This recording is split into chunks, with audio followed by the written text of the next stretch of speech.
Discover the power of precision in soil testing with pressure meter technology, an essential tool for geotechnical engineers seeking accurate insights into soil behavior. At its core, pressure meter testing involves inserting a specialized probe into the ground to assess soil properties directly in situ. In contrast to conventional approaches, pressure meter testing provides unmatched depth and precision in soil characterization. It offers thorough profiles of the strength, deformation, and stiffness of the soil, information that is essential for maximizing foundation designs and guaranteeing project stability. Here at GPI, we follow the ASTM standard D4719 or the standard test methods for pre-bored pressure meter testing in soils.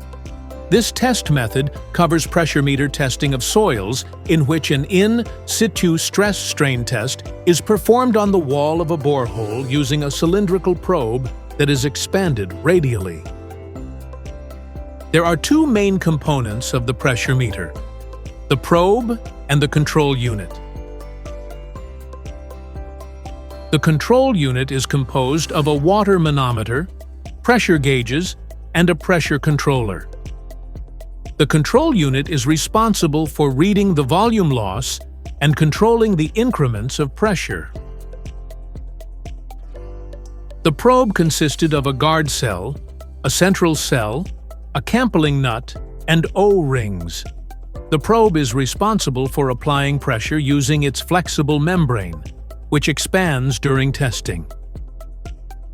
At first, the probe needs to be connected to the line, and the other end of the line will be connected to the control unit. The lines are composed of twin tubing, through which nitrogen and water travel. Before starting the test, the GPI ensures that the probe is working properly by doing volume loss calibration and pressure loss calibration. The pressure loss calibration is done by inflating the probe, which membrane is exposed to the atmosphere.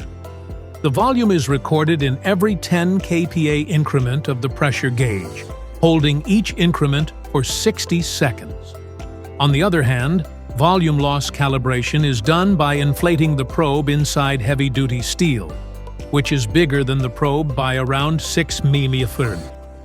The pressure is applied in increments of 100 kPa or 500 kPa while holding each increment for 20 seconds.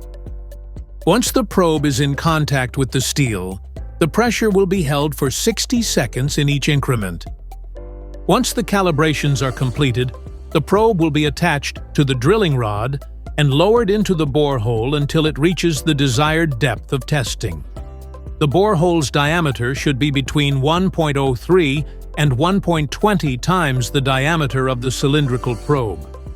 This is to allow insertion of the probe in the borehole and expansion once lowered.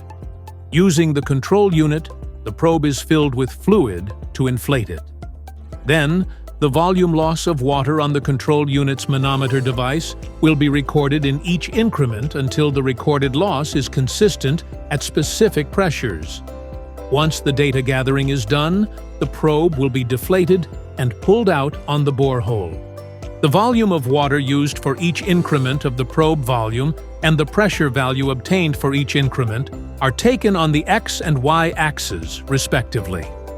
Using the data from the pressure volume curve, the pressure meter modulus can be determined, which has vital applications for slope stability and design of foundations and piles.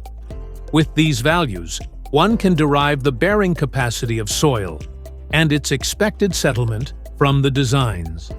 By analyzing the shape and slope of the curve, engineers can assess soil stability and predict how the soil will perform under various loading conditions.